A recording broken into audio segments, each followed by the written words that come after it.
আচ্ছা, আজকে আমরা টেকনিক্যাল এসইওর কয়েকটা অংশ নিয়ে কথা বলবো।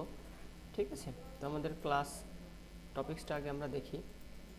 আমাদের হচ্ছে এই যে canonical tag and duplicate content. ঠিক আছে, ক্যানোনিক্যাল ট্যাগটা কি এবং ডুপ্লিকেট কন্টেন্টটা কি, schema markup, HTTPS and website security, এগুলা কি, এগুলো নিয়ে আমরা কথা বলবো। লাস্ট আমাদের টপিক থাকবে পেজ স্পিড অপটিমাইজেশন। আমি আপনাদের জন্য একটা ডকশিট রেডি করেছি একটু আগে চ্যাট জিপিটির সাহায্য নিয়ে। যতটুকু ইনফরমেশন সেখান থেকে আর কি যতটুকু ইনফরমেশন সেখান থেকে আমরা পেয়েছি এটুকু বোঝাই দিব, পাশাপাশি আনুষঙ্গিক আপনাদের যেভাবে বললে সহজে বুঝতে পারবেন এই সকল বিষয়ে বোঝাই দিব। এইখানে ডক শিটের লিঙ্কটা দেওয়া আছে, ডকের লিঙ্ক। আপনারা এটা থেকে দেখে বাংলা পরবর্তীতে বাড়িতে পড়ে আরও বুঝে নেবেন, সাথে টিউটোরিয়ালটা দেখবেন। আমি ইদানিং ফলো করেছি গত 1 মাস মতো, আপনারা কেউই বলাটা ভুল, হয়তো দেখেন কিন্তু সবাই প্রপার হচ্ছে আপনাদের রেকর্ড দেখেন না। আর আগেই বলেছি, যদি না দেখেন, প্র্যাকটিস না করেন, দিন শেষে আপনাদের কোনো ফলাফল আসবে না, আপনাদের ফলাফলটা জিরো আসবে। আমার কথা কি বুঝতে পারছেন? আপনাদের ফলাফল জিরো আসবে। কেন বলছি জিরো আসবে? আমি নিজেই এখনও কোর্স করি, আমি 2 দিন আগেও একটা কোর্সের জন্য অ্যাপ্লাই করেছি, ওইটাও কিন্তু এসইও করছি। তাহলে আমি কেন অ্যাপ্লাই করলাম? আমি নিজে পারি, নিজে অন্যকে কাজ শেখাই, তারপরও কেন অ্যাপ্লাই করলাম? প্রশ্ন আছে না? প্রশ্ন তো থাকবে। হ্যাঁ, আমি সবসময় বেটার কাউকে ফাইন্ড আউট করি যে আমার থেকে কে ভালো পজিশনে আছে, আমার থেকে কে ভালো করছে। তাই বলে এমন না কে রিমোট জব করছে, ঠিক আছে, বা কে ফিজিক্যালি কোথাও কোনো কোম্পানির সাথে জবে যুক্ত আছে, এমন না। ঠিক আছে, কারণ ওটাও আমি পারি, কিন্তু ওটা আমি করি না, আপনাদের বলেছি। আমার বিষয়টা এমন যে আমার মধ্যে 5টা স্কিল আছে, প্রপার জানা আছে, কিন্তু আরেকজনও এসইওর কাজ করে, এসইও পার্টি, সে ওই একটা অংশ আমার থেকে ভালো পারে। জাস্ট আমি ওইটুকু জানার জন্যও সেখানেও ইনক্লুড হয়ে যাই, যে আমার ঘাটতিটা কি পূরণ হয়ে যাক। ঠিক আছে, তো আপনাদের যে সমস্যাটা আমি দেখেছি, আপনাদের সমস্যাটার সমাধান আপনারা নিজেরাই করতে পারবেন যদি আপনারা প্রপার গাইডলাইন ফলো করে চলেন। আপনারা ক্লাসে আসছেন, সবাই ক্লাসে আসছেন, হয়তো মাঝে মধ্যে একটু এদিক ওদিক হচ্ছে, এটা বিষয় না, কিন্তু ক্লাসে যেটা আপনারা প্র্যাকটিস করছেন, অংশগ্রহণ করে শিখছেন, সেটা বাড়িতে প্র্যাকটিস করছেন না, খুব কম প্র্যাকটিস করছেন। হয়তো এমন অনেকেই আছেন যে জাস্ট মোবাইলে হচ্ছে এটা দেখছেন, কিন্তু নামমাত্রও প্র্যাকটিস করছেন না। ঠিক আছে, আমি কিন্তু বুঝতে পারছি। আপনাদের একটা গ্রুপ দেওয়া আছে, কবে কোন কাজটা করতে হবে, কতটুকু করতে হবে, সেইখানে সাবমিট করার জন্য। আমি কিন্তু দেখি না, এই পূর্বে যখন আপনাদের আমি জব দিয়েছি ওই সময় আপনারা সাবমিট করছেন, অনেকের এখনও সাবমিট করা বাকিও আছে। আমার কথাটা কি বুঝতে পারছেন? তো এইভাবে যদি আসা যাওয়া করেন, ওই কোর্সের মেয়াদ শেষ হয়ে যাবে, আমার কোর্স নেওয়াও কমপ্লিট হবে, নতুন ব্যাচ স্টার্ট হয়ে যাবে, কিন্তু আপনাদের উন্নতি হবে না। সবাইকে উদ্দেশ্য করে বলছি, কাউকে সিঙ্গেল পারসনকে আমি কিন্তু মেনশন করছি না। কেউ আবার নিজের গায়ে পেতে নিয়েন না যে ভাই এই কথা বললো হয়তো আমাকে উদ্দেশ্য করে বলছে, এমন না। আপনারা এখানে যারা আছেন সবারই একই অবস্থা। আপনারা এখানে আসছেন, বাসায় ফোনেও হয়তো একটু আধটু দেখছেন, কিন্তু কেউ প্র্যাকটিস করছেন না। প্র্যাকটিস করলে বোঝা যায় যে সে প্র্যাকটিস করছে, বুঝতে পারছেন? যাই হোক, আমি আজকের ক্লাসটা নিচ্ছি, এরপরেও নিব, ক্লাস রেগুলার রাখবো, কিন্তু পরীক্ষা দেওয়ার মতো খাতায়ও আপনার লেখা লাগবে, রেজাল্টও আপনার ভালো করা লাগবে।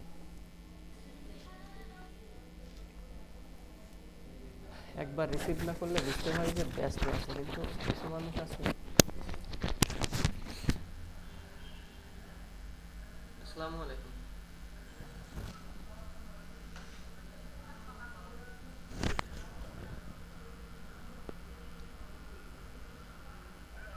জি বলেন।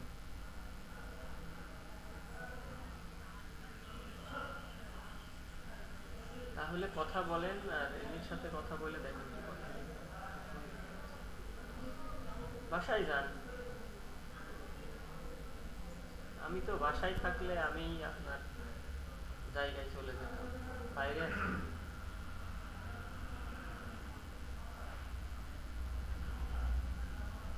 আমি আচ্ছা ঠিক আছে।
রিমি কোথায়? বাইরে এখন?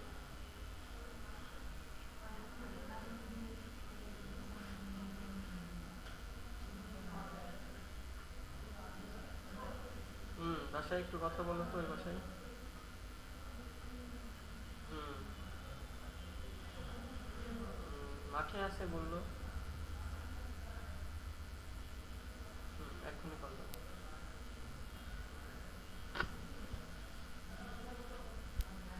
এই জন্য আমি ফোন সবসময় সাইলেন্ট করে রাখি, পরবর্তীতে বলা যায় ফোনটা সাইলেন্ট ছিল। বুঝতে পারছেন? সকল অপরাধ মাফ।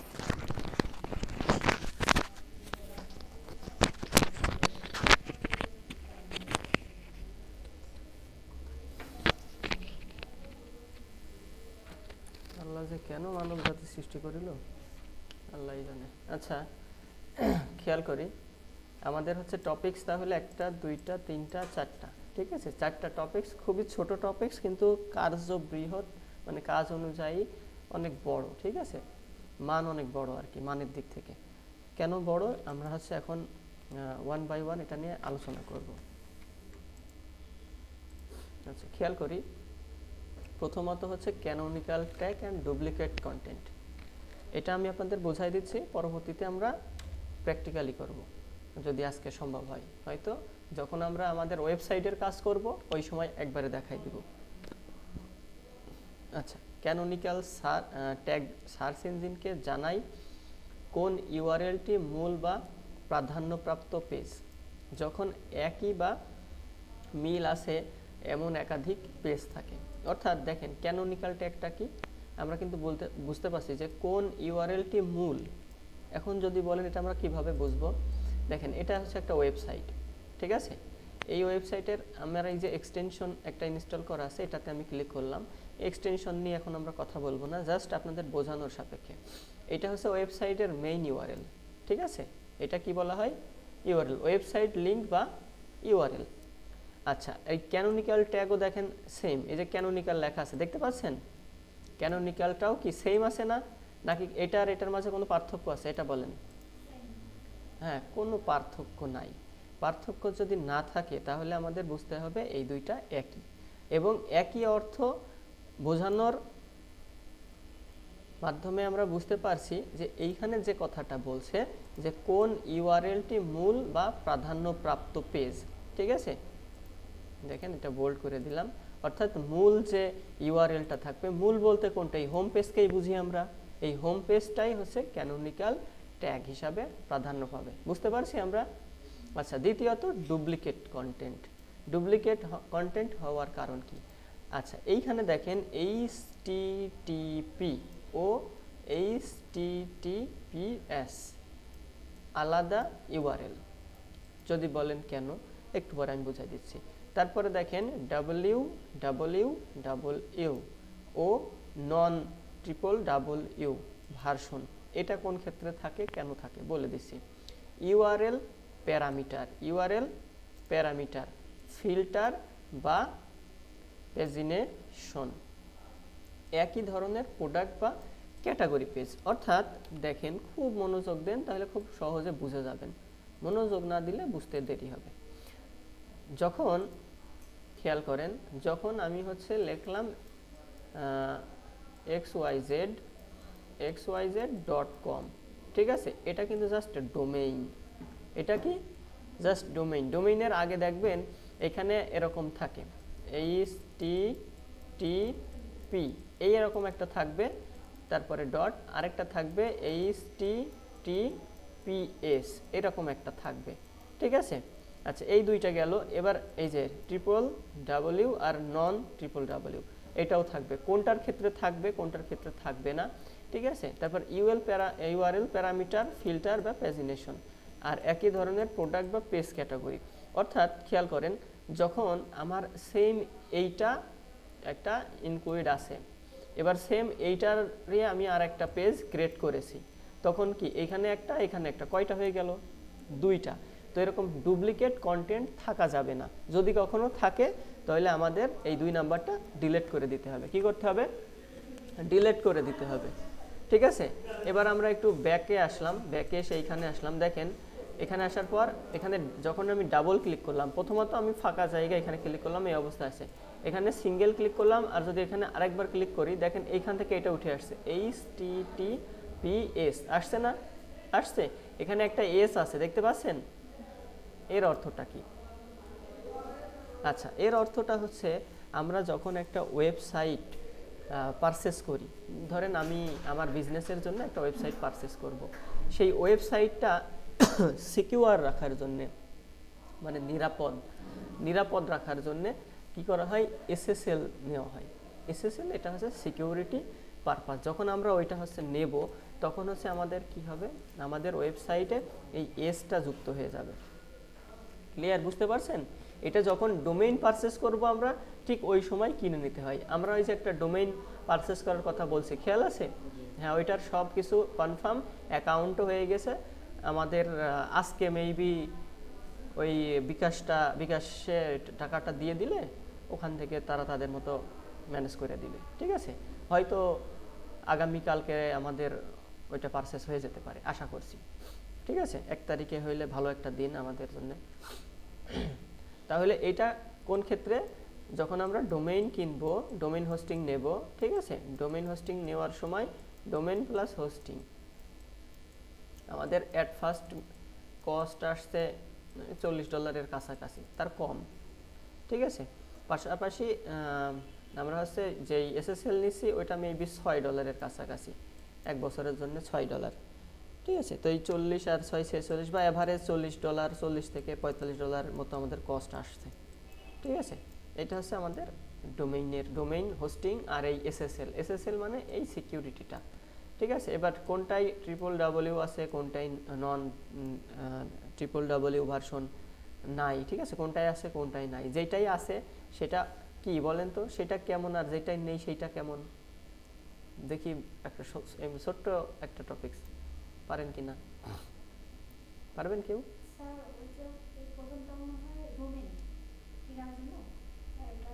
আচ্ছা, আমি বলে দিছি। এই ট্রিপল এর অর্থ কি জানেন?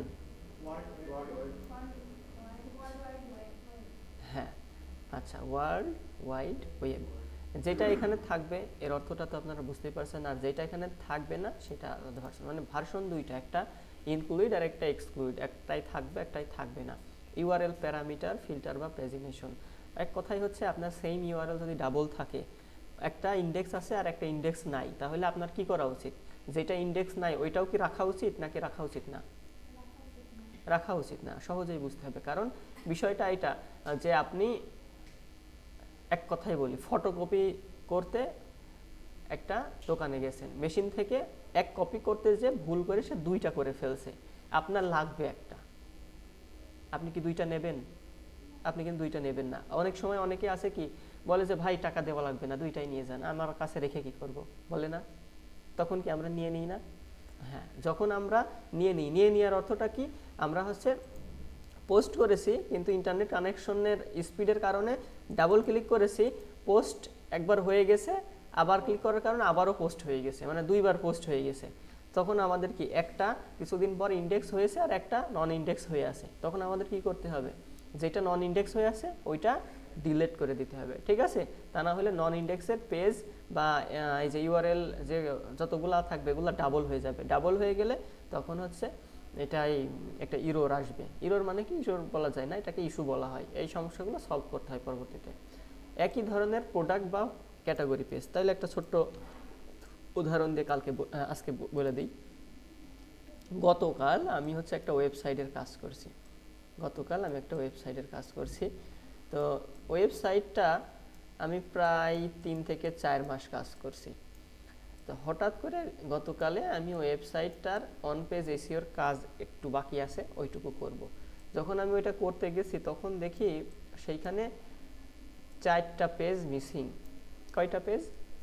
4টা পেজ মিসিং, যেই পেজ নিয়ে আমার কাজ রানিং আছে, মানে আমি এসইও প্রমোশন করছি এবং সেখানে ট্রাফিকও আসছে। 4 মাসের মধ্যে 1 মাস 15 দিন মতো কাজ করেছি ওই ওয়েবসাইটের। যে কিওয়ার্ডগুলো ছিল সেগুলো 1, 2, 3, 4, 5 পারফর্ম করছে গুগল পেজে, ঠিক আছে? কিন্তু ওই মধ্যে 2-3টা পেজ হচ্ছে টপ 1-এই আছে, সার্চ দিলে গুগল পেজে টপ 1-এ পাওয়া যায়, সেখান থেকে 4টা পেজ নাই। তাহলে চিন্তা করে দেখেন কেমনটা লাগে। আমার তো মাথায় আর কাজ করছে না যে এত কষ্ট করে কাজ করলাম, তাহলে পেজটা হইল কি। এবার আমি অনেক রিসার্চ করলাম, প্রায় আধা ঘন্টা মতো রিসার্চ করে ফাইন্ড আউট করার চেষ্টা করলাম যে পেজগুলা কি হয়েছে। কারণ আমার তো আগে ওয়েবসাইট অনারের সাথে কথা বলার আগে আমার নিজে রিসার্চ করে নিতে হবে। আমি যদি এইটা দেখেই আগে অনারকে কল দিই, দিয়ে বলি যে স্যার আপনার পেজ তো ডিলিট হয়ে গেছে, তাহলে কি বলবে আমাকে? বলবে আমার এই 5 বছরের বিজনেসে যত টাকা পয়সা যেদিক সেদিক গেছে সব টাকা ফেরত দাও, তাই না? তা না হলে আমি তোমার নামে মামলা করে দেব, কালকেই কিন্তু তোমার বাসায় আন্তর্জাতিক সেই ট্রাইব্যুনাল নাকি, ওখান থেকে অমুক তমুক তারা যাবে, তাই না? তখন দেখা যাচ্ছে আমার সেই বাপ দাদার আমল থেকে শুরু করে এই পর্যন্ত যা কিছু আছে সব বিক্রি করেও সেই ব্যবসার টাকা পরিশোধ হচ্ছে না। তো যাই হোক, আমি বিভিন্ন প্লাগ ইন, এইটা ওইটা, এই টুলস সেই টুলস, তারপরে চ্যাট জিপিটি, ইউটিউব অনেক ঘাটাঘাটি করলাম যে পেজগুলা ডিলিট হয়েছে নাকি কেউ ডিলিট করে দিয়েছে, না আমার মাধ্যমে হয়েছে। আমি তো করি নাই, কারণ গত 7 দিন আগে পেজগুলা ডিলিট হয়েছে, তা আমি সেগুলো খুঁজে পাচ্ছি না। এবং চ্যাট জিপিটি, অন্যান্য এআই এর হেল্প নিলাম, তারাও ঠিকঠাক হচ্ছে তথ্য দিতে পারে না আমাকে। মানে দেখেন চ্যাট জিপিটি এখন কত স্ট্রং, তারপরও তারা প্রপার ইনফো আমাকে দিতে পারছে না।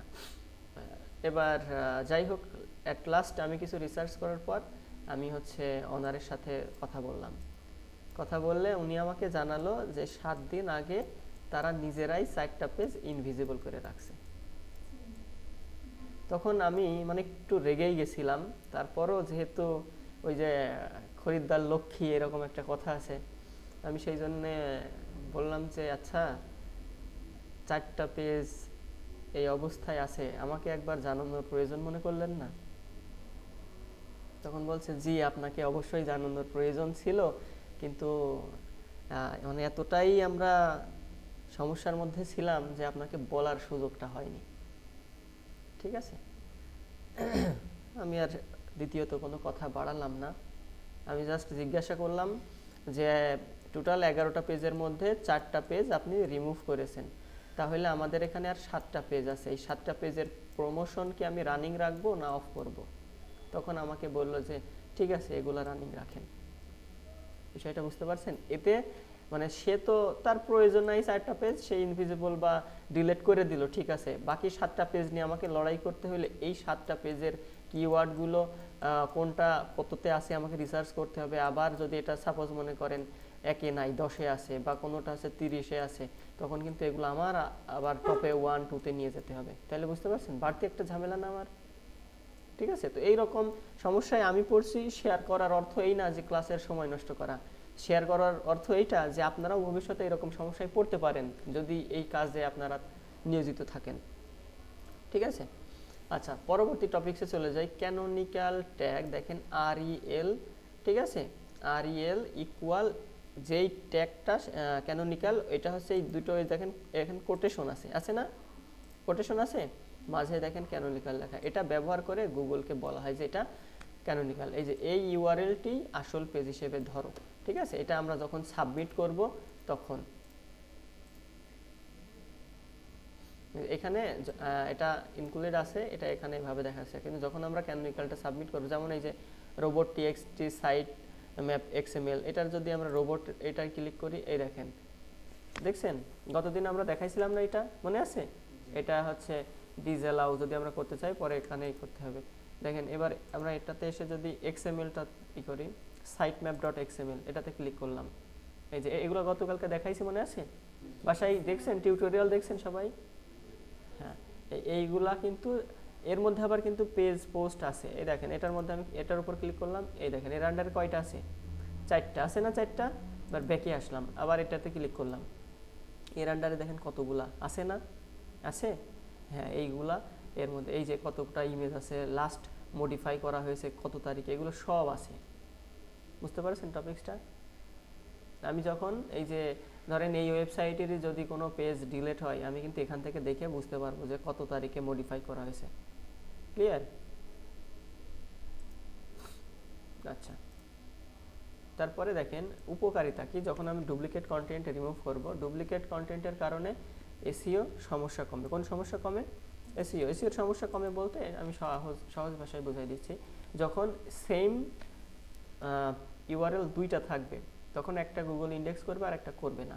তো আমি যদি না বুঝে পরবর্তী ইউআরএলটা আবার ইন্ডেক্সের রিকোয়েস্ট পাঠাই, তখন কিন্তু গুগল কনফিউজড হয়ে যাবে আসলে সঠিক কোনটা। মানে ওই যে আমরা ছোটবেলায় একটা গল্প শুনতাম যে একটা কুমিরের 7টা বাচ্চা শিয়াল পণ্ডিতের কাছে দিয়েছে মানুষ করার জন্য। মানে শিয়াল পণ্ডিত, সে তো পণ্ডিত, সে বলেছে যে তোমার কুমিরের বাচ্চা কুমির হয়ে আর কত দিন তুমি এই পৃথিবীতে বেঁচে থাকবা, তোমার 7টা ছানা পোনাকে আমাকে দাও, আমি মানুষ করে দেব। তখন বলছে মানুষ করে দিবা? মানুষের মতো দেখা যাবে? হ্যাঁ মানুষের মতো দেখা যাবে, এই জন্যই তো আমি পণ্ডিত।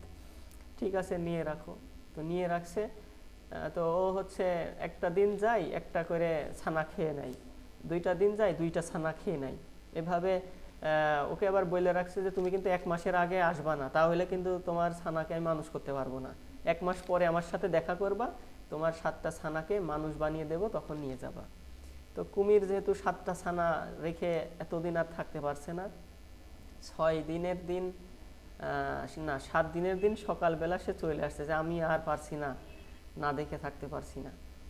এবার পণ্ডিতকে ডাকছে যে পণ্ডিত মশাই বাড়িতে আছেন? হ্যাঁ জি আছি। তা আপনি বাইরে আসেন। কেন? আসেন, আমি আর পারছি না, আমার ছানাপোনাকে না দেখে থাকতে পারছি না। ঠিক আছে, তাহলে তুমি বাইরেই থাকো, আমি একজন একজন করে নিয়ে আসছি। বললো ঠিক আছে আপনি একজন করেই নিয়ে আসেন।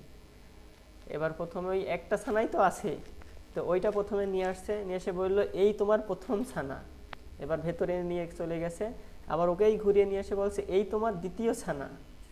ঠিক আছে, এবার বলছে হ্যাঁ হ্যাঁ আমার ছানা তো মানুষের মতো দেখা যাচ্ছে না। বলছে তোমার বললাম না 1 মাস পরে আসতে, তুমি এত দ্রুত চলে এসেছো। বলছে আমার বাকি ছানা কোথায়? বলছে এখানেই দাঁড়াও। এবার ঘরের ভেতর থেকে ঘুরিয়ে আবার এসে বলছে এই তোমার তৃতীয় ছানা। ঠিক আছে, দেখে বলছে যাক খুব ভালো লাগছে আমার। বলছে আর দেখবা? বলছে হ্যাঁ আমি সবাইকে একবারে দেখবো। তাহলে বলছে ঠিক আছে তুমি থাকো, আমি সবাইকে একবারে নিয়ে আসছি। ওরে ভেতরে রেখে পেছনের দরজা দিয়ে পালাইছে। ঠিক আছে, এবার তো পণ্ডিতরা খুঁজছে, তো হিসাবটা কেমন হয়ে গেছে আমি আপনাদের যেই জন্য কথাটা বললাম যে এই ডুপ্লিকেট কন্টেন্ট চেনার উপায় পাবেন কিভাবে। ধরেন যেটা ইন্ডেক্স হয়ে আছে আমি আপনাদের এটা থেকে দেখাই, এটা হচ্ছে গুগল সার্চ কনসোল, এটা নিয়ে আপনাদের ক্লাস নেব। এর আগে কি ক্লাস নিয়েছি গুগল সার্চ কনসোল নিয়ে? ক্লাস নিইনি, আপনাদের হালকা দেখাইছি, আপনাদের তো দেখাইনি। আচ্ছা, আগামীকালকে আমরা গুগল সার্চ কনসোল নিয়ে ক্লাস করব, ঠিক আছে? আগামীকালকে টপিক্সটা আমি একটু দেখি, তারপরে কথা বলছি। ঠিক আছে, আগামীকালকে গুগল সার্চ কনসোল দেখাবো, পরের দিন হচ্ছে গুগল অ্যানালাইটিক্স দেখাবো, তারপরে আরেকটা ক্লাস থাকবে পেজ অপটিমাইজেশনের, পেজ স্পিড অপটিমাইজেশনের। এটা হয়ে গেলে 3টা ক্লাস হয়ে গেলে আমাদের টেকনিক্যাল পার্ট আপাতত শেষ। আচ্ছা, এটা হচ্ছে আমাদের এই ওয়েবসাইটটা, এই ওয়েবসাইটের গুগল সার্চ কনসোল, ঠিক আছে? গুগল সার্চ কনসোলের মাধ্যমে আপনি বর্তমান ওয়েবসাইটের পারফরমেন্স দেখতে পারবেন, ঠিক আছে? ওয়েবসাইট কি অবস্থায় আছে, কোন পেজটা ইন্ডেক্স হয়েছে, কোন পেজটা ইন্ডেক্স হয় না, এগুলো দেখতে পারবেন। তো আমি আপাতত যেটা আমাদের দেখার বিষয় সেখানে চলে যাই। ইন্ডেক্সিং, এই পেজে আসলাম, দেখেন এখানে 28টা পেজ ইন্ডেক্স হয়ে আছে, এই জন্য এটা সবুজ। আর এটা নট ইন্ডেক্স, অর্থাৎ 88 পেজটা ইন্ডেক্স না। এখানে রিজন আছে 6টা। কয়টা রিজন আছে? 6টা রিজন আছে। আপনি যদি এই 6টা রিজন ফিক্স করতে পারেন, মানে 88টা পেজের মধ্যে 6টা প্রবলেম আছে, ঠিক আছে? অর্থাৎ সিমিলার হতে পারে, 10টাই হচ্ছে একটা প্রবলেম আছে, আর 5টায় অন্য প্রবলেম আছে, অন্য 6টায় আরেক প্রবলেম আছে, এরকম করে 6টা রিজন ফাইন্ড আউট করা হয়েছে। তো এইখানে একটু নিচের দিকে আমরা আসলে এখানে লেখা আছে হোয়াই পেজেস আরন্ট ইন্ডেক্সড, পেজগুলো কেন ইন্ডেক্স হয়নি, ঠিক আছে? তো এখানে দেখেন রিজন নট ফাউন্ড 404 ওয়েবসাইট, এখানে কয়টা আছে পেজ? 56টা। অর্থাৎ পেজটাতে যে কোনো একটা সমস্যা হয়েছে, অর্থাৎ হয়তো পার্মানেন্ট ডিলেট যদি হয় তাহলে 404 দেখায়, মুভ বা রিমুভ করে দিলে সেক্ষেত্রে হচ্ছে 404 দেখায়, ঠিক আছে? Alternative page with proper canonical tag, এই দেখেন এইটা নিয়ে কিন্তু আমাদের কথা চলছিল। অল্টারনেটিভ পেজ, এই যে alternative page with proper canonical tag, অর্থাৎ এই ক্যানোনিক্যাল ট্যাগ আমাদের যে মেইন ইউআরএল, ওইটা আমি একবারের জায়গায় যদি দুইবার 3বার বা 4বার সাবমিট করি, তাহলে কি হবে? এইখানে কোয়ান্টিটিটা বাড়বে, বুঝতে পেরেছেন? কোয়ান্টিটিটা বাড়বে। একটা তো ইন্ডেক্স হয়েই গেছে, মেইন পেজটা ইন্ডেক্স হয়ে আছে না? আমরা একটু আগে এই যে এক্সটেনশনের মাধ্যমে দেখে বুঝলাম না, এটা কিন্তু ইন্ডেক্স হয়ে আছে। এবার পরবর্তীতে আমি যতই ইন্ডেক্স রিকোয়েস্ট পাঠাই, সেগুলো জমা হবে কোথায়? এইখানে জমা হবে, বুঝতে পারছেন?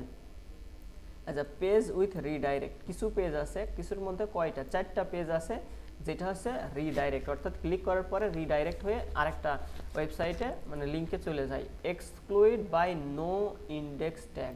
নো ইন্ডেক্স ট্যাগ মানে আমি গুগলকে বললাম দেখো এইটা হচ্ছে আমার ওয়েবসাইট, কিন্তু এইখানে একটা বক্স আছে, আমি এই বক্সে একটা টিক মার্ক দিয়ে রাখলাম, দিয়ে বললাম আমার এই পেজটা তুমি হচ্ছে ইন্ডেক্স করাইও না, মানে গুগলকে আমি চাই না গুগল এই পেজটা দেখুক, বুঝতে পারছেন?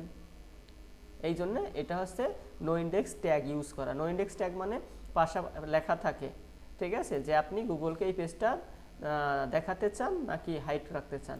তো এখানে যদি একটা টিক দেওয়া হয় তাহলে কি, হ্যাঁ এই টিকটা দেওয়া থাকে, নো পাশে লেখা থাকে নো ইন্ডেক্স ট্যাগ, ঠিক আছে?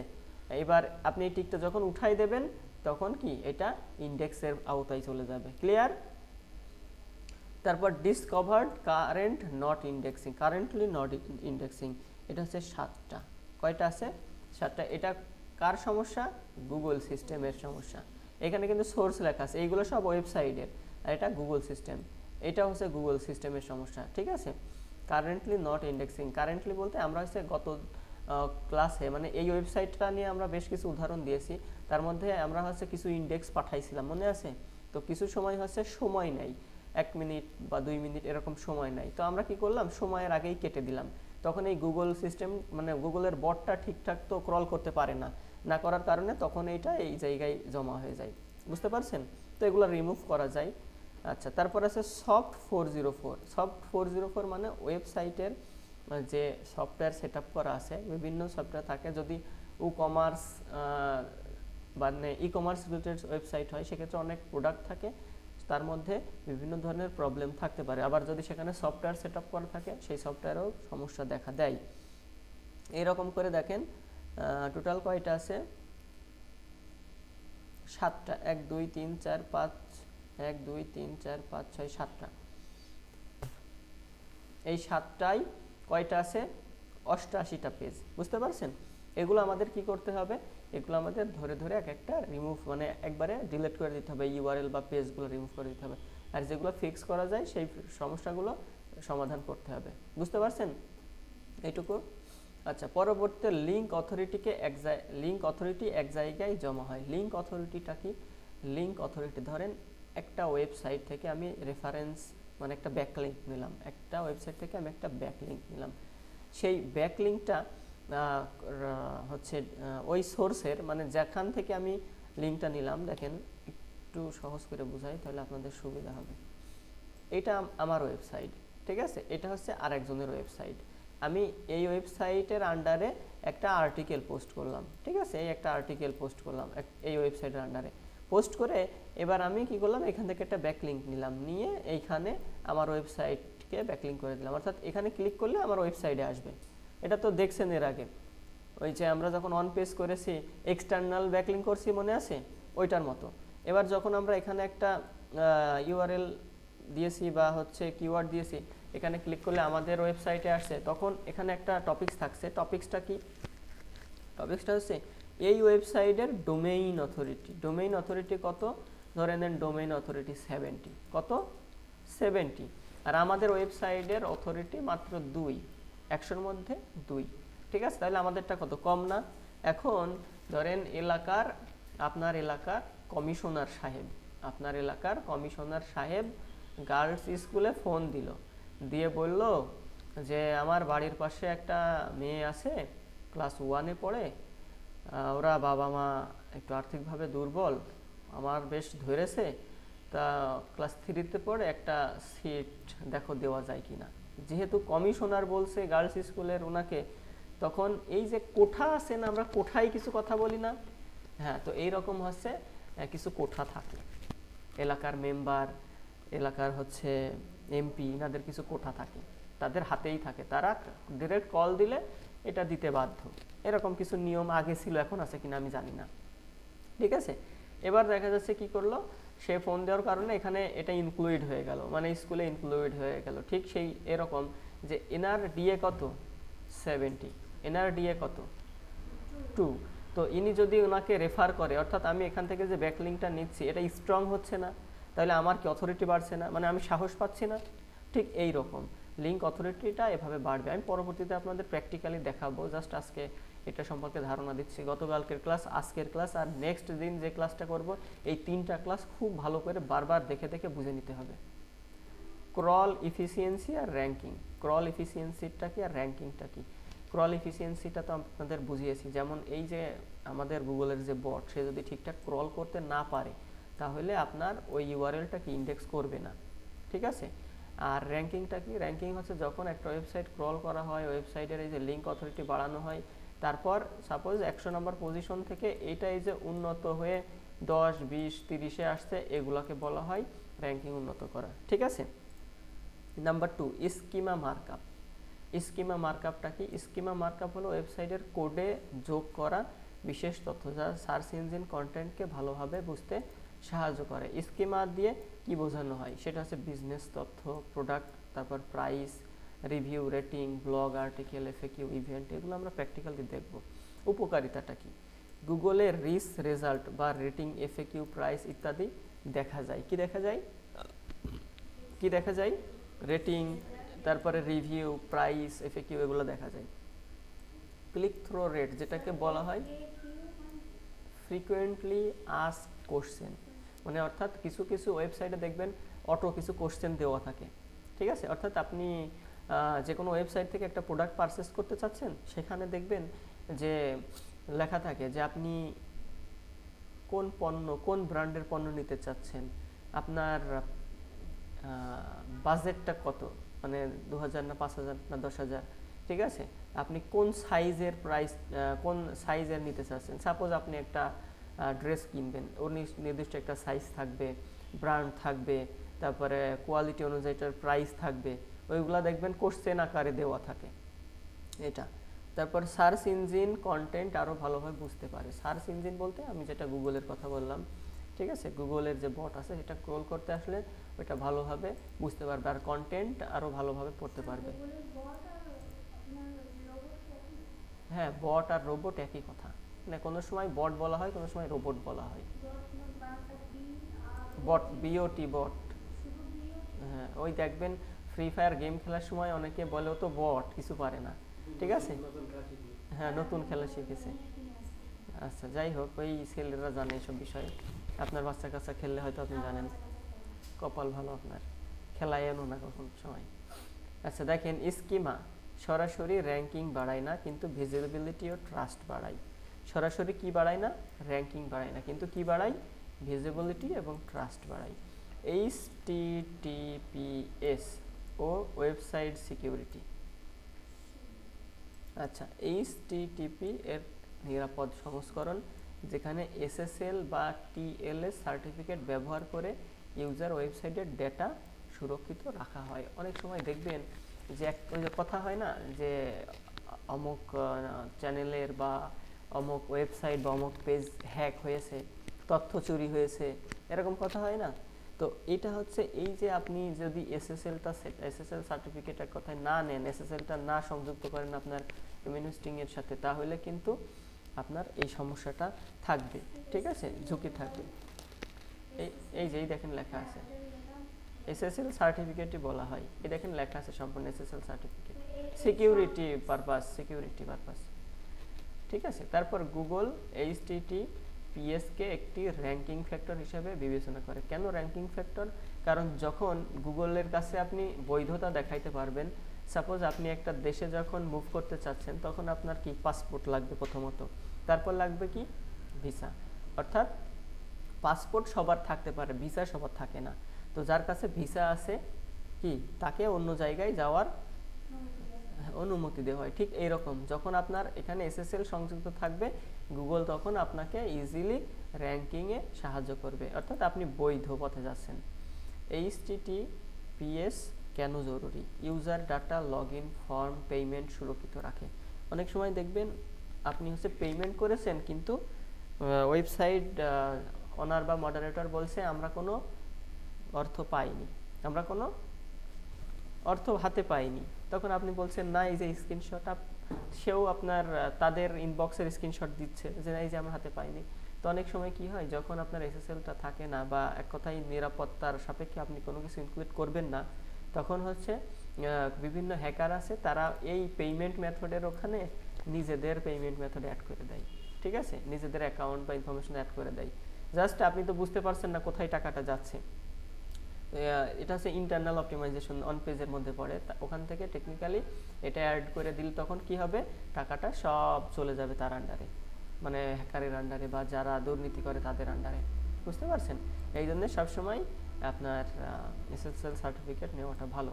ওয়েবসাইটে বিশ্বাসযোগ্যতা বাড়ে, ব্রাউজে নট সিকিউর ওয়ার্নিং আসে না। অর্থাৎ আমি আরেকটা ওয়েবসাইট ওপেন করি, সেটা আমরা লিখব কি ক্লাসিফাইড সাইট লিস্ট।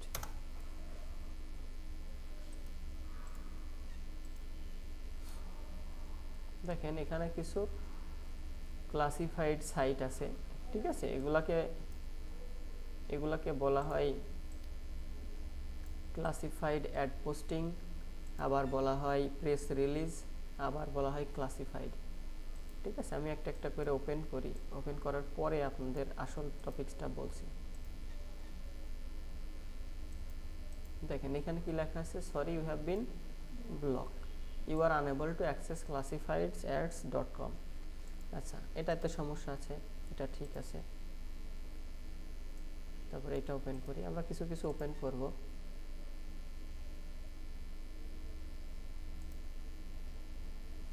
দেখেন এখানে লেখা আছে connection is secure, connection is secure, এখানে ক্লিক করলাম।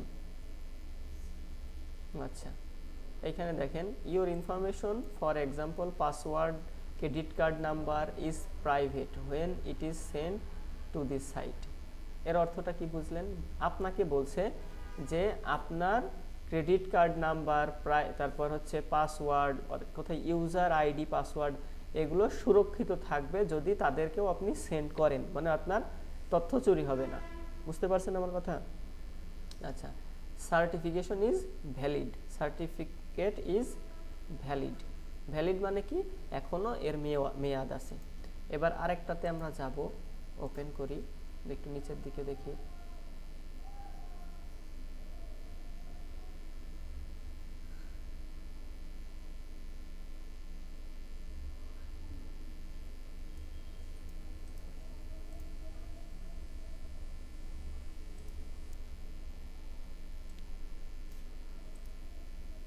আমরা ফাইন্ড আউট করছি, খুঁজে পাইলেই তখন আপনাদের দেখাবো। মেবি পেয়েছি। এখানে কি লেখা আছে দেখতে পাচ্ছেন? Not secure, not secure. এটাতে দেখেন, এটাতে এই যে এইরকম আছে, এরকম অর্থ এখানে ক্লিক করলাম, কানেকশন ইজ সিকিউর। অর্থটা কি এবার একটু ক্লিয়ার হয়েছেন? অর্থাৎ এখানে এসএসএল সেট আপ করা আছে এই ওয়েবসাইটে, এই জন্য কানেকশন ইজ সিকিউর লেখা দেখাচ্ছে। আচ্ছা, আর এটাতে দেখেন কি আছে, কি আছে, your connection to this site is not secure, you should not enter any sensitive information on this site, for example password or credit card বলছে। আপনি এগুলো এখানে যদি শেয়ার করেন তাহলে কি হবে, আপনার এটা চুরি হবে। কার মাধ্যমে? অ্যাট্রাক্টের মাধ্যমে। এই দেখেন, because it could be stolen by attackers, হামলাকারীর মাধ্যমে কি হবে, আপনার তথ্যগুলো চুরি হতে পারে। এই ওয়েবসাইটে আপনি আপনার ব্যক্তিগত তথ্য দিবেন না। অর্থাৎ বিষয়টা এমন, আমি বলে দিচ্ছি কোন সময় আমরা ব্যক্তিগত তথ্যটা দিই আর কোন সময় আমরা ব্যক্তিগত তথ্যটা দিই না।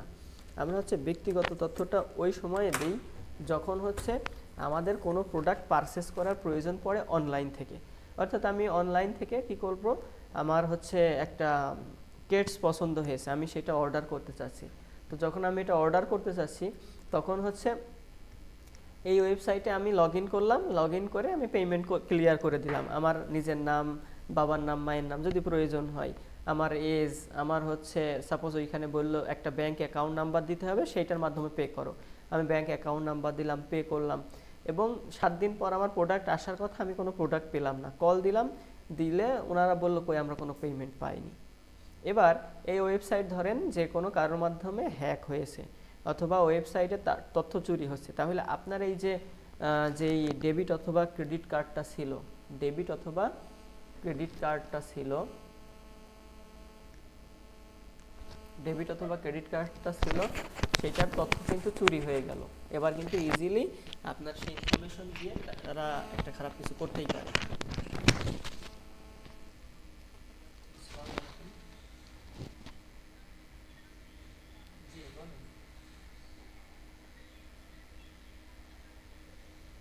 স্কুল ড্রেস এইটাই থাকবে আপাতত, আমাদের এই বিষয়টা নিয়ে কাল পরশু মিটিং হবে, তারপর আমরা সিদ্ধান্ত নেব। তবে এইটাই, এই বছরটা আমরা এটাই রাখতে চাচ্ছি, সামনের বছর চেঞ্জ করার একটা ইচ্ছা আছে, কারণ সাদা কাপড় তো ড্রেসটা একটু সমস্যা হচ্ছে। তারপরও আমাদের 4-5 চালু হয়ে গেলে তখন ড্রেসটা অটোমেটিক চেঞ্জ হবে, কারণ ছেলে মেয়ে সব সব ধরনেরই থাকবে। ওই ক্ষেত্রে আসেন আজকে, কিনেন না, ঠিক আছে, আজ কালকে স্কুলে আসেন, বইগুলো নিয়ে যান, পুরাতন ড্রেস পরে নিয়ে আসেন কালকে, তারপর আমরা কথা বলবো এই বিষয়টা নিয়ে।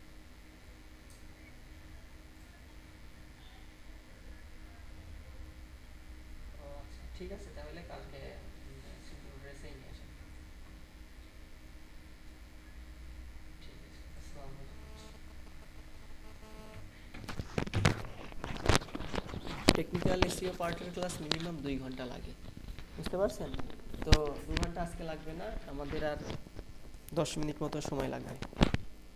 হাসছেন কেন আপনি এত সুন্দর করে বলেন? সেই আমাদের একটা বান্ধবী ছিল, নাম মিথিলা, ঠিক আছে? তখন আচ্ছা, এই গল্পটা পরেই বলি, আমরা ক্লাস শেষ হোক। আচ্ছা, এবার পরবর্তীতে দেখেন, এইচটিটিপি ছাড়া ওয়েবসাইটে ট্রাফিক ও র্যাঙ্কিং কমে যেতে পারে, অর্থাৎ এই দুইটা টপিকস যদি না থাকে কি হবে, র্যাঙ্কিংয়ে ইফেক্ট পড়ে। ঠিক আছে, এবার 4 number page speed optimisation, core web vitals issue, এটা নিয়ে কথা বলছি। আগে আপনাদের টপিকসটা জানাই। পেজ স্পিড অপটিমাইজেশন মানে হলো ওয়েবসাইটের পেজ দ্রুত লোড হওয়া নিশ্চিত করা, যাতে ব্যবহারকারী ভালো অভিজ্ঞতা পায় এবং সার্চ ইঞ্জিনে ভালো র্যাঙ্ক পাওয়া যায়। অর্থাৎ আমি সহজ কথাই বলি, আপনি একটা ওয়েবসাইটের লিঙ্কে ক্লিক করলেন, ওই লিঙ্কটা পাশের একটা ট্যাবে এসে এরকম লোডিং নিচ্ছে, কিন্তু ইন্টারফেসটা সামনে আসতে দেরি করছে, এটা হচ্ছে আপনার পেজ স্পিড ইস্যু। আর একটা ওয়েবসাইট আপনি ক্লিক করলেন, করার সাথে সাথে পাশের ট্যাবে যে একটা লোড নিয়ে ইন্টারফেস সামনে চলে আসলো, ঠিক আছে, এই ওয়েবসাইটটা ভালো। এগুলো পেজ অপটিমাইজ করতে হয়।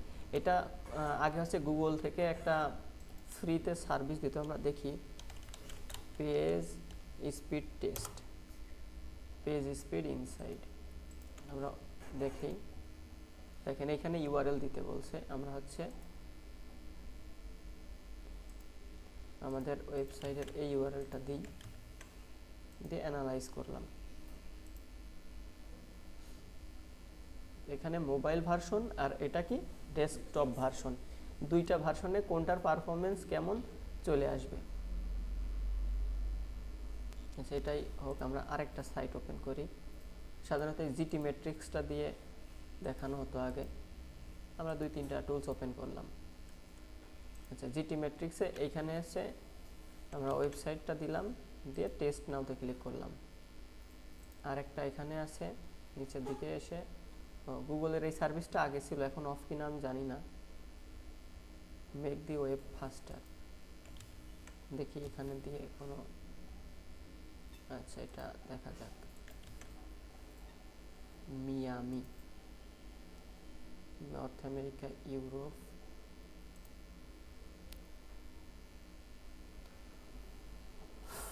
আচ্ছা আমি নিউ ইয়র্ক দিয়ে দিলাম। এখানে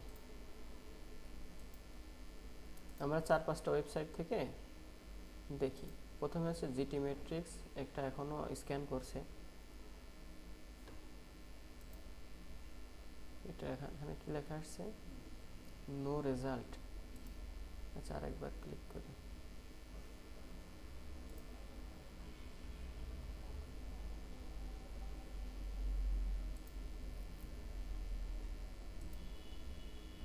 এটাতে দেখা গেছে। আচ্ছা আমরা আরেকটা দিয়ে ট্রাই করেছি, এটা দেখি, এই যে এইটাতে ভালোভাবে বোঝা যায়, তাহলে এটা কেটে দিই, এই দুইটা দিয়ে দেখাই। প্রথমত হচ্ছে দেখেন, এটা কিন্তু মানে অন্তত আমি এখন দেখেছি প্রায় 3 বছর আগে আমি একটা জায়গা থেকে কোর্স করেছিলাম, ঠিক আছে। তো তখন আমাদের গ্রুপে যারা ছিল, আমি দেখেছি যে অ্যাভারেজ 20 থেকে 30 জন হচ্ছে টুকটাক কাজ করে, রিসার্চ করে। কারা কাজ করে, রিসার্চ করে, এটা কিন্তু বোঝা যায়। এই যে আপনাদের মধ্য থেকে কে রিসার্চ করে, কে কাজ করে, কে করে না, এটা কিন্তু আমি আপনাদের দেখলে বুঝতে পারি, ঠিক আছে। তো আমাদের ওই ব্যাচে আমরা ছিলাম 950 জন, একটা ব্যাচে, বিষয়টা বুঝেন, 950 জন ছিলাম আমরা একটা ব্যাচে। তো তার মধ্যে থেকে 20 থেকে 30 জন হচ্ছে রিসার্চ করতো, তার মধ্যে আমি একজন, ঠিক আছে। তো এখানে আমি ওই কোর্সটা 4 ভাগের 1 ভাগ করেছিলাম, 4 ভাগের 1 ভাগ করেছিলাম, বাকি 3 ভাগ আমার করার সময় হয়নি, আমি করিনি। আজও সেই ইনফরমেশন আমার এক্সেল শিটে আছে, কিন্তু আমি সময় পাইনি। যাই হোক, মূল যে টপিক সেটা হচ্ছে এই যে 20-30 জন রিসার্চ করেছিল, তার মধ্যে একজন আছে, সে এখন হচ্ছে এই জিটি ম্যাট্রিক্স বা যাই হোক পেজ স্পিড অপটিমাইজেশন নিয়ে কাজ করে, এবং সে ভালো অর্ডার পায়, আর বিশেষ করে বাংলাদেশ থেকে বেশি অর্ডার পায়, বুঝতে পারছেন। অর্থাৎ সে তার ফেসবুক, ইউটিউব, তারপর হচ্ছে লিঙ্কডইন, এগুলা সুন্দর করে অপটিমাইজ করে নিয়েছে, এবং তারপর আমরা যেরকম সে বায়োতে লেখে কি, বাবা মায়ের আদরের সন্তান, বাবার রাজপুত্র, তাই না। আবার অনেকে লেখে কি, সেই যাই হোক, নীল আকাশ আর লাল আকাশ, যাই হোক, এরকম অনেক কিছুই আমরা লিখি। তো মূল যে কথা, সেখানে কিন্তু সে কি লিখছে জানেন, সে লিখছে SEO expert, page speed optimisation, website ranking specialist, এই ধরনের কথাবার্তা।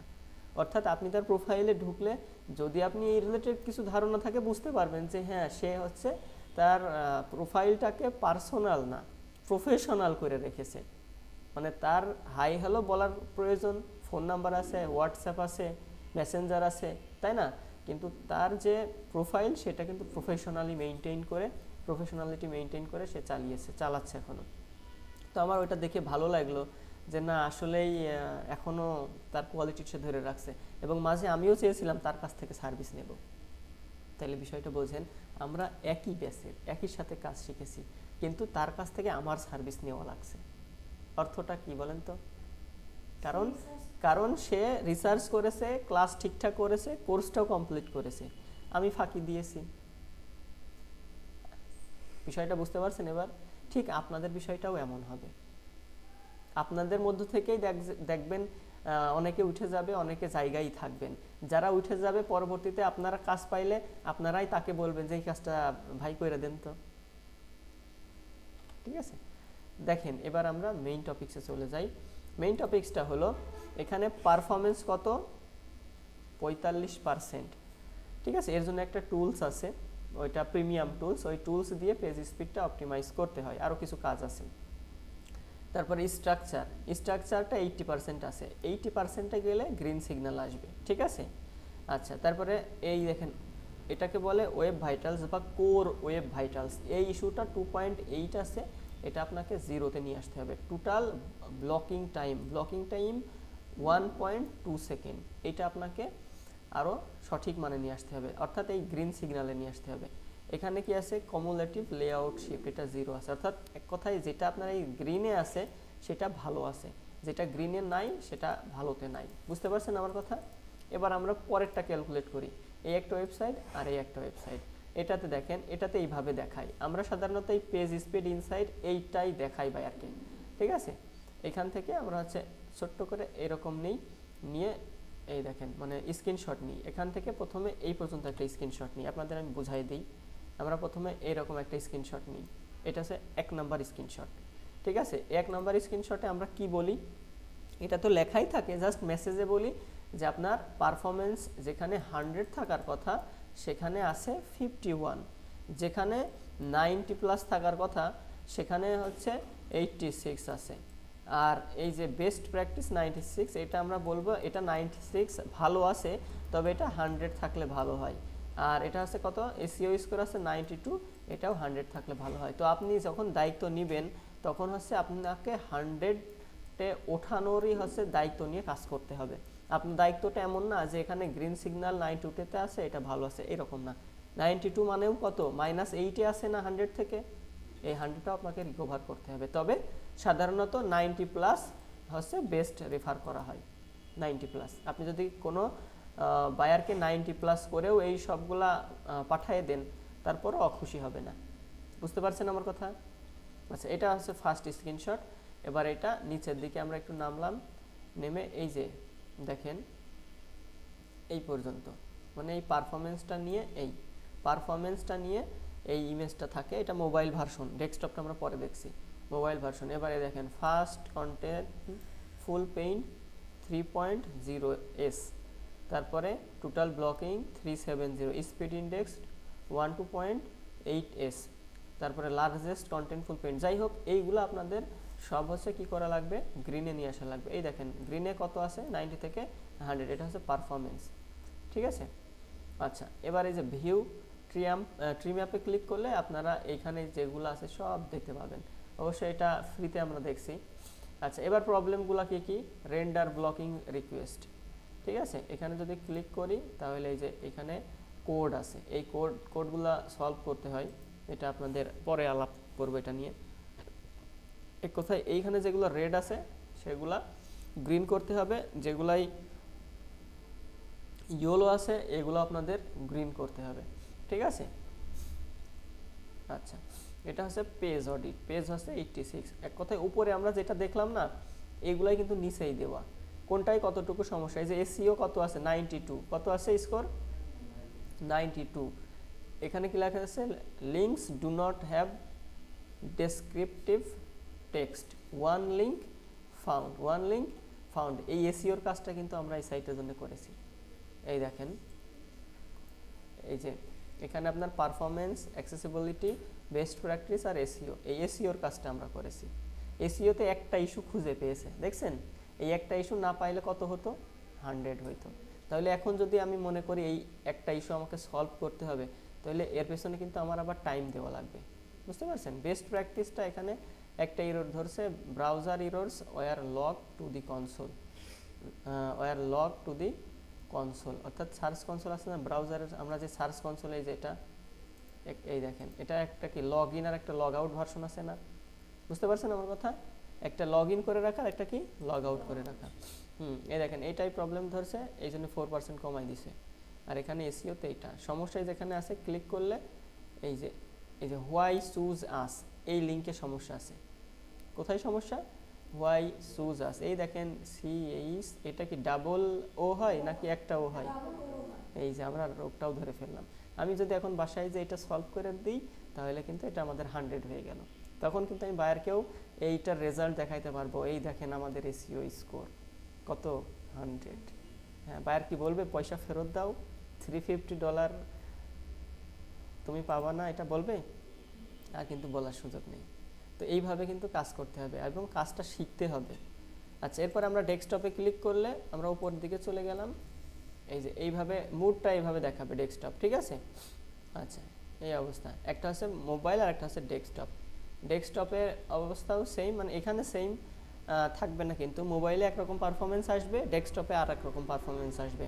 এই দেখেন যখন মোবাইলে ক্লিক করছি তখন 51, 86, 96, 92, ডেস্কটপে ক্লিক করলাম এবার দেখেন 67, 90, 96, 92, অর্থাৎ আমাদের এই তিনটা নিয়ে কাজ করা ঠিক আছে। আর এই পারফরমেন্সের জন্য আলাদা কাজ করা লাগবে, বুঝতে পারছেন? তো আমি এটা নিয়ে কোনো কাজ, হ্যাঁ,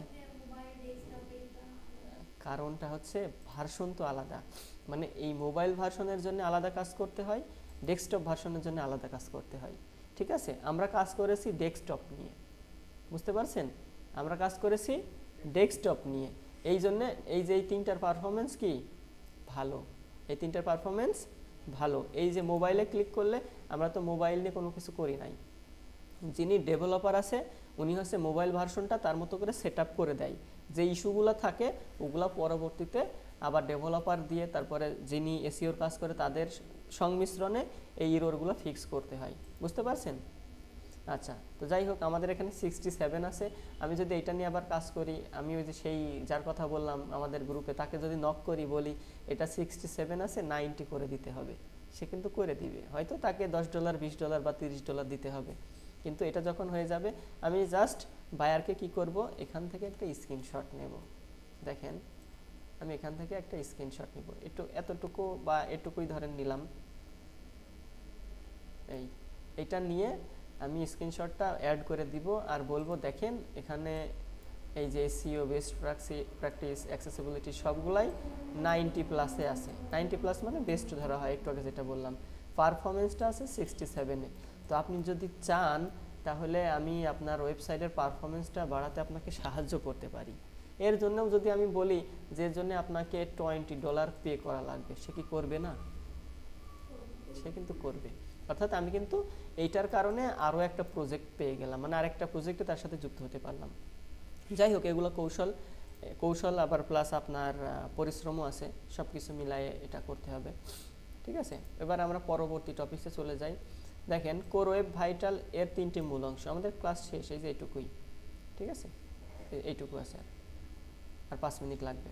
কোর ওয়েব ভাইটালস এর 3টি মূল অংশ, একটা হচ্ছে এলসিপি, যেটাকে বলা হয় লার্জেস্ট কন্টেন্টফুল পেইন্ট, পেজের সবচেয়ে বড় কন্টেন্ট, পেজের সবচেয়ে বড় কন্টেন্ট, ছবি বা লেখা কত দ্রুত লোড হয়, যে ম্যাপটা আছে ম্যাপে কত দ্রুত লোড হয়। আদর্শ সময় হচ্ছে 2.5 সেকেন্ডের মধ্যে, আদর্শ। সাধারণত এটা 2 সেকেন্ডের মধ্যেই হয়ে যাওয়ার কথা। কত সেকেন্ড? 2 সেকেন্ড। যেমন এই একটা ওয়েবসাইট, আমি ধরে নিলাম যে এখান থেকে এইটা হচ্ছে সবচেয়ে বড়। আপনারা স্টপ ওয়াচ যাদের আছে বা ফোনে স্টপ ওয়াচ আছে, আমরা সাধারণত কি করি, এইখানে ক্লিক করার পরে স্টপ ওয়াচটা, মানে এখানেও ক্লিক করব, এখানেও ক্লিক করব, এই আপনারা গুনবেন, আমি ক্লিক করছি, দেখেন আমাদের কিন্তু পেজ এসেছে, তাই না? এটা কিন্তু প্রায় 2.5 এর কাছেই চলে গেছে। এবার আরেকটা আমরা ওপেন করি, 1 2 2তেই চলে আসছে। তো এই যে চলে আসার কারণে কিন্তু আমাদের তিনটা কি 90-তে আছে। করে ভাইটালের যে ইস্যুগুলো আছে সেটা পাস্ট। আইএনপিটা কি? Interaction to next paint. User click বা ইন্টারাকশনের পর পেজ কত দ্রুত রেসপন্স করে, ঠিক আছে?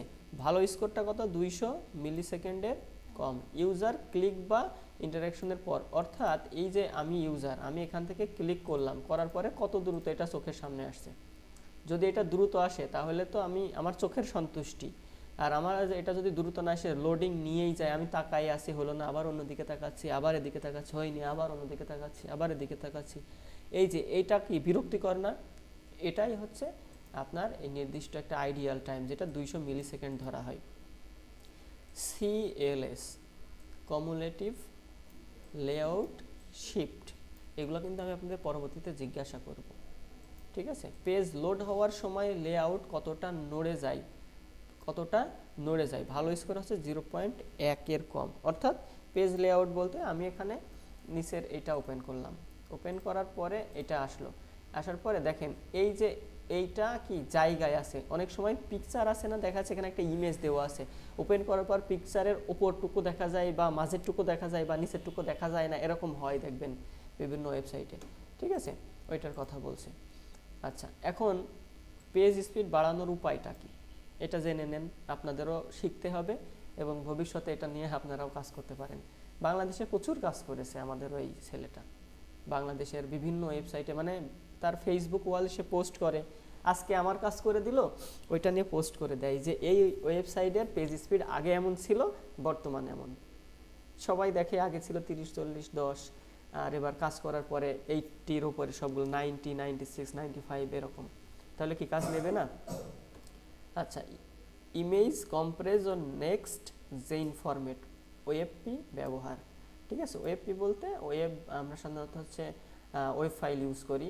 ইমেজ কম্প্রেসটা কি? ইমেজ কম্প্রেস হচ্ছে আপনি কি করলেন, সাধারণত যেটা হয় যে অনেক ওয়েবসাইট ওনার আছে, তারা বলে আমি যেই ইমেজগুলো দিয়েছি ব্লগ পোস্ট করার সময়, আমরা ব্লগ পোস্ট করেছি না, অন পেজ করার সময় ব্লগ পোস্ট করেছি না, স্কোর বাড়িয়েছি, মনে আছে? তো ওইটা তো সাধারণত বায়ার আপনাদের আর্টিকেল সহ ইমেজ দিয়ে দেবে, দিয়ে বলবে পোস্ট করো, পার উইক 3টা করে পোস্ট করবা, $50 পাবা। যারা অন পেজের কাজে যুক্ত হয় পার উইকে $50 করে দেয়, জাস্ট 3টা ব্লগ পোস্ট করে দেবেন আর স্কোর বাড়িয়ে দেবেন। কঠিন কিছু শিখেছেন না ওইটা? হ্যাঁ, শুধু মানে সে আপনাদের কন্টেন্টও দিয়ে দেবে, ইমেজও দিয়ে দেবে, শুধু বলবে 3টা করে পোস্ট করো 2 দিন পর পর, উইকলি $50 পেমেন্ট আমি করে দেব। সে আপনার দেখবেন প্রতি সপ্তাহে $50 করে দেবে, মাস শেষে $200 আপনার হয়ে যাবে। সে আপনার টাকা পাঠাইতেই থাকবে, বলা লাগবে না কখনো, যদি বাইরের ক্লায়েন্ট হয়। আর বাংলাদেশের ক্লায়েন্ট হইলে তো উল্টো আপনি ঋণগ্রস্ত হয়ে যেতে পারেন, বলা যায় না। বাংলাদেশ, তারপরে পাকিস্তান, ভারত, এরা মানে প্রচুর কাজ করায়, মানে সেম কাজ বারবার আপনাকে দিয়ে করাই নিবে, কিন্তু ওই ফার্স্ট পেমেন্টের টাকায় ঘুরিয়ে ফিরিয়ে 10টা কাজ 5টা কাজ করানোর পরে টাকা দেবে, বুঝতে পারছেন? আচ্ছা, যাই হোক, আনইউজড সিএসএস ও জাভা স্ক্রিপ্ট রিমুভ করা, অর্থাৎ যিনি ওয়েব ডেভেলপার ওয়েবটা ডেভেলপ করবে, মানে আপনার এই ওয়েবসাইট ডেভেলপ করবে, তখন বিভিন্ন সময় কি হয়, আনইউজড কিছু হচ্ছে সিএসএস থাকে বা জাভা স্ক্রিপ্ট থাকে, ওগুলো ব্যবহার করা হয় না, কিন্তু ওগুলো পড়ে থাকে, ওগুলা ইফেক্ট পড়ে, ব্যাড ইফেক্ট পড়ে। ব্রাউজার ক্যাশিং ও সিডিএন ব্যবহার, ব্রাউজারে কেস যেটাকে আমরা বলি, সেই কেস, তারপর সিডিএন, এগুলা ব্যবহার করলে এই সমস্যা হবে। সার্ভার রেসপন্স টাইম কমানো, সার্ভারের রেসপন্স টাইমটা আমরা যদি কমানোর ব্যবস্থা করি তাহলে পেজ স্পিড বাড়বে, আর এই কেস আর সিডিএন ব্যবহার করলে কিন্তু স্পিড বাড়বে, ঠিক আছে? এই কেস বলি না আমরা, বিভিন্ন কেস যুক্ত হয়, এটা আস্তে আস্তে বুঝাই দিব। তারপরে লেজি লোডিং ও লাইট ওয়েট থিম ব্যবহার, লেজি লোডিং আর লাইট ওয়েট থিম যদি আমরা ব্যবহার করি তাহলে হচ্ছে পেজ স্পিড বাড়বে না, কমবে, ঠিক আছে? অর্থাৎ আপনাদের এমন থিম ব্যবহার করতে হবে যেটা হচ্ছে আপনার খুব পাতলা পাতলা বলতে কি, একটু আগে যে কথাটা বলছিলাম যে আপনার একটা কন্টেন্ট দিয়েছে সাথে ইমেজ দিয়েছে, ইমেজের ধরেন একটা ইমেজই আমাদের এখন স্মার্টফোন দিয়ে তুললে, অ্যান্ড্রয়েড দিয়ে তুললে 5 থেকে 7 MB উঠে যায়, কোনোটায় 12 MBও ওঠে, আপনারা জানেন। আর অ্যাপল ব্র্যান্ডের যে ফোনগুলো আছে, স্যামসাংয়ের যে হাই কোয়ালিটি ফোনগুলো আছে, সেইগুলাতে তুললে 25 MB, 30 MB, 35 MBও ওঠে একটা ইমেজ, শুধু একটা ফটো।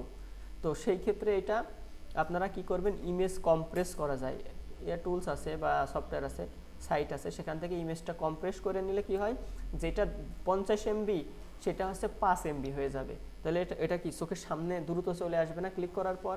বুঝতে পারছেন আমার কথা? এটা তো জানেন আপনারা। আচ্ছা, উপকারিতা কি? ওয়েবসাইট দ্রুত লোড হয়, বাউন্স রেট কমে, ইউজার এক্সপেরিয়েন্স উন্নত হয়, গুগল র্যাঙ্কিং ভালো হয়। ঠিক আছে। আচ্ছা, ডিটেলস আলোচনার টপিকস আমি আপনাদের সব দিয়ে দিয়েছি, বাসায় যে আপনারা সুন্দর করে এটা রিভাইজ করবেন। এর মধ্যে থেকে শর্ট শর্ট নোট করবেন, যেগুলো আপনার মনে হবে যে আগামীতে আমার কাজে লাগবে। আপনারা কিন্তু নোট করা বন্ধ করে দিয়েছেন অনেকে।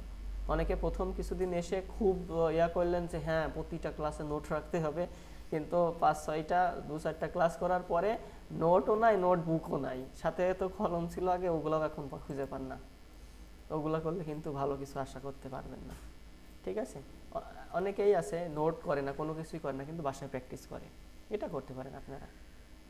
আর নোট রেখে দিলে কি হবে, আমি এই যে আগের ক্লাসগুলো যেই নোটগুলো ইউজ করছিলাম ওগুলো এখনো ইউজ করি। রেকর্ড অফ করে দিলাম।